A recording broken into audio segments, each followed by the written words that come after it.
You can if you want. It's Facebook. Everybody swears. There we President go. of the United States swears. That's what Ian Thornley says. It's Facebook, so we can swear. Are you on already? Are we on? It's live. We're on. Oh, slipper. That's the beauty of live. Okay. Yeah, Well, hey going. guys, Mike Raine here, a Canadian musician. If you haven't recognized him already, Ian Thornley, a big wreck. Right now we're in Etobicoke at the band's rehearsal space. From here they're going to be heading out on the road in just a couple days to kick off the In Loving Memory 20th anniversary tours, of course celebrating the band's classic debut album that came out in 1997. And so I'm going to talk quickly with Ian here, and then we're going to do a quick rig tour so Ian can take us through the guitars, pedals, amps, and such that he'll be taking out on the road with him across North America over the next couple months. But Ian, Yes. good to be here, man. How you doing? Quite well, thank you. First of all, how long's the rehearsals been going on for this upcoming tour? We started January 5th or 6th, I think, in a different spot, just to sort of run the songs and make sure that the songs were coming together, just with the four of us. Mm-hmm. And then we'll come in here and we'll do sort of more production. Yeah. Where we're going on ears, we're doing in-ears and... the guys like Slipper, who's our director here. So Slipper and then Dakota, those guys can, and also with Shane and the guitar techs can get their moves down, and we just sort of tighten up the show as opposed to just focusing on song to song. Mm-hmm. We're actually working on the show now. Yeah. How was it revisit, like the Oath, that song, Blown Wide Open? Those songs have stayed, of course, in your set for, the last 20 years. They're classic songs. Yeah. But how was it for you and the band revisiting some of the deeper album tracks from the album? It was great. I mean, it was fun, interesting. It came, I've said this in other interviews already for this tour, but it came together so quickly. Mm-hmm. I was anticipating a lot of sort of like head scratching and how do we cover this and do that, and it really wasn't. We just I suppose for Brian and I, it's just muscle memory and just kind of came back. It was like, oh, okay, yeah. I know how that goes. And singing and playing the parts, and, Brian was jumping in. It all came together really quickly. But I noticed once the songs started to, once you're not thinking about it anymore, then it was like my mind was going to weird places, and I'd get these little flashes of where I was when I wrote something, or where we used to perform, from before the first record. Yeah. So there's a lot of memories tied up in these songs. So it's been a I don't want to say a trip down memory lane, but it's been interesting. Well, as I say, you have your theoretically have your whole life to write your debut album. I'm still. I've heard that, and I've discussed this recently as well. I guess in a sense that's true, if you're just writing songs for an album. Mm-hmm. But if you're just a songwriter, then you just take songs and collect them for an album. Yeah. And I've always considered myself the latter more so than. Mm-hmm. Obviously, I start tightening things up when it's album time, and I start collecting from things that I've written. Yeah. But I never really, it's not like I've been writing my whole life, and then I put out this record, and then I don't think that's the case. I think. How old were you when you were putting together this record? 24, maybe. Yeah. 23, 24. But I mean, I'd been writing up until that point. I think once the song started to get good, mm-hmm.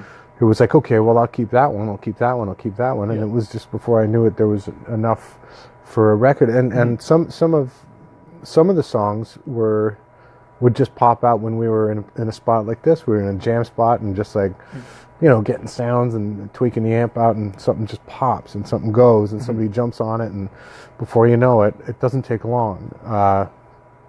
And then other times they would just fall in your lap while they're sitting there with a guitar.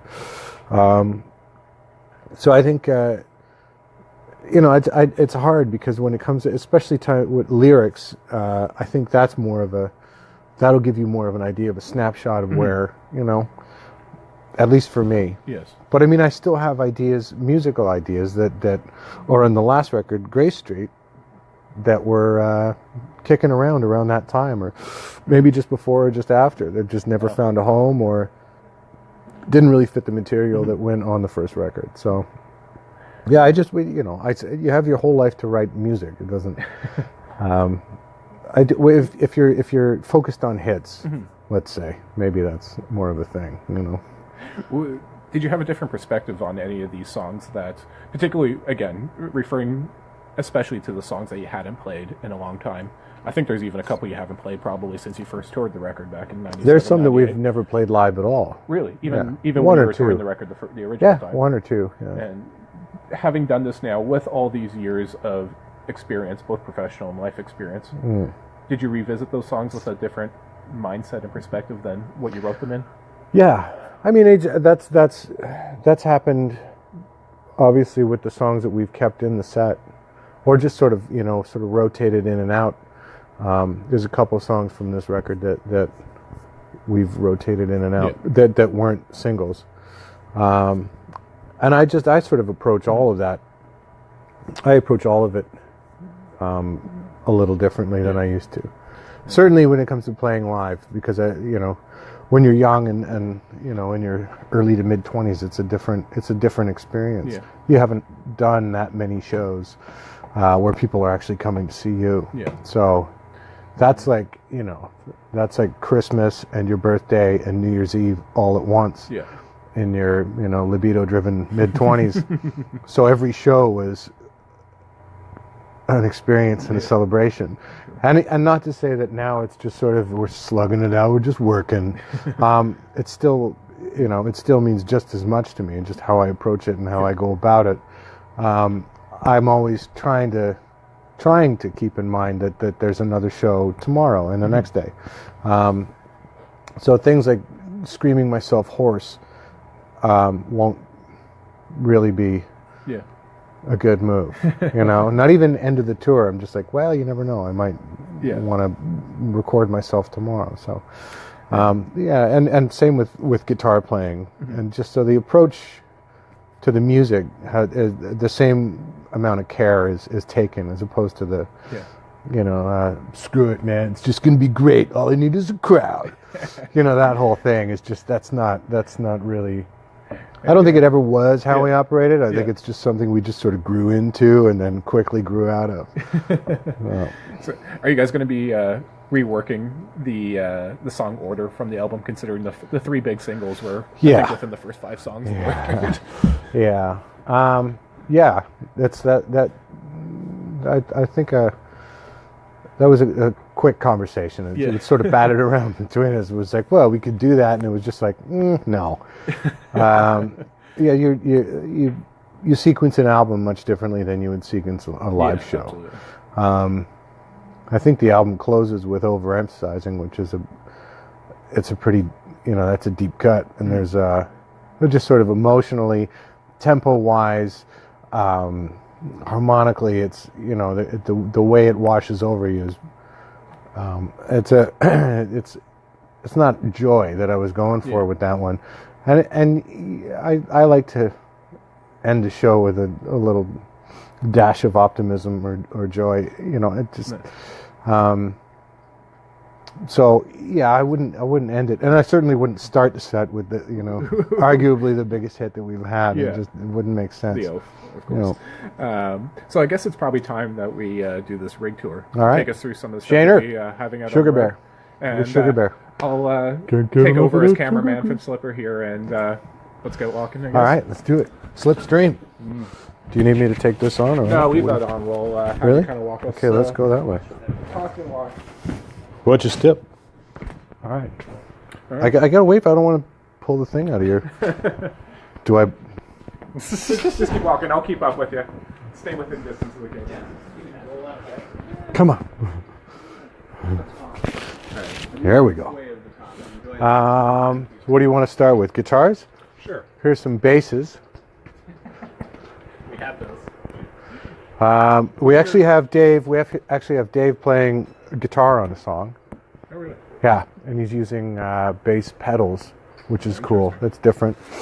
But yeah, here's a selection of some of his basses. This one's actually my bass. this beautiful 8-string made by the people in, well, it's actually my brother in Boston, Booth Meridian Guitars in Boston, Mass, right there. It's a beautiful 8-string. A lot of the songs on the first record, Nice. David Henning was playing an 8-string that was actually made by Meridian as well, which actually got stolen out of a van, and then Dave had to go with a Hamer 8-string. But we were lucky enough to Boof and his dad, rest in peace. His dad passed away recently, but Boof and his dad put that together for us, and we got it on the last tour when we swung through Boston. So, moving down the line, Ernie Ball Music Man double neck. It's used for albatross. This thing doesn't seem very secure, does it? It's wobbly. And here's one that's we're still not quite sure if I'm going to use it for a tune. It might be on the chopping block, might not be. It's a Duesenberg. I pulled it out because it's semi-hollow, and I'm looking for the right feedback. So we'll see if that makes the cut. I still don't know. Here's one of my favorite Suhrs. The people at Suhr Is this one of the new signature models? No, this one preceded that. This is the second one that John Suhr and the people at Suhr made for me. I'm madly in love with John and the whole company. They're simply the best guitars that I think are available, and certainly that I've played. So let's move down the line. Here's another one. The roasted maple neck and P90s in it. Here's the first guitar that they made me. It's black with binding. It's wood binding. And actually a candy apple red back and sides and neck. So that's a sexy beast. Looks like it's liquid.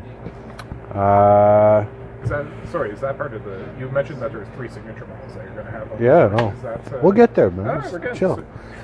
Here's one we call Woody. That's cool. Yeah, this is a great sounding instrument. T-style guitar with 24 frets, which I think was Andy Wood's idea. And then they went ahead and put it together and put that into production. It's certainly a favorite around here. Shaner loves Woody. It gets some great sounds, and does all these guitars stay in tune beautifully. And but at least the Suhrs I can speak for. And then here we'll get to these 3 are signature models. This is the most recent, the Antigua. I could talk for hours and hours about these things, what they do, what they're capable of. We've even got my name lasered into the back of the headstock. What were the specifications you gave them as far as what you're looking for? I think the main thing for me was getting a lot of sounds, usable sounds.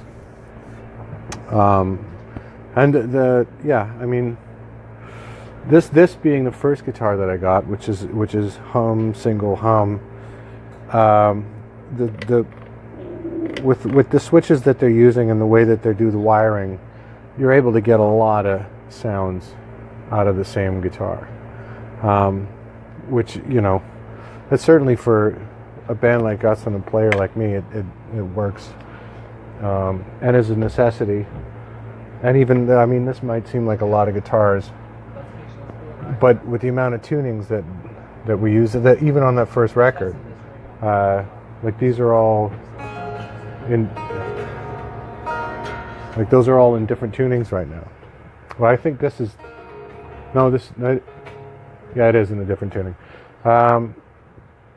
So yeah, and these 2 are going to move around during the set. Like, it'll come back to Shane while I'm using something else, and he'll be retuning the guitar for whatever, And some of these guitars will, like this guitar is going to cover 2 tunings. This is the overemphasizing guitar, and this is just going to stay where it is. Yeah, I've decided to use this as a slide guitar.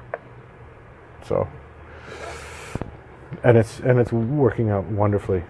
I did a show during NAMM last year or the year before, for the guys at Suhr, and because when I'm flying and crossing the border, you don't want to bring guitars with you. So you just sort of tell the guys, like, well, can I get a guitar that's like one of the guitars that's sitting around, but string it up with these strings and blah, blah, blah. And they had a 24 fret guitar set up as a slide guitar, and I was like, never tried that before. And sure enough, it was like, messing around up the dusty end with a slide, and I was like, there's a lot of fun to be had, Yeah, it's kind of like skinny dipping. But yeah, moving on down here, what do we got there? Shainer's working on another Suhr. He doesn't speak very much. Say hi, Shane. Say hi, Shainer. Hey, how's it going? You're guys? talking to my sweater. Good, nice and good. What's going on, guys? Yeah. What else did we talk about? This stuff, that stuff. Yeah. See if he can get down there. There's a bunch of. Oh, let's not talk about that. This pedal should not be talked about. We got some secrets here. Yeah, that doesn't exist. It's not to be seen. But yeah, and the pedals. Of course, a bunch of Suhr stuff. Some Pigtronic stuff, and what effects do you rely on this tour?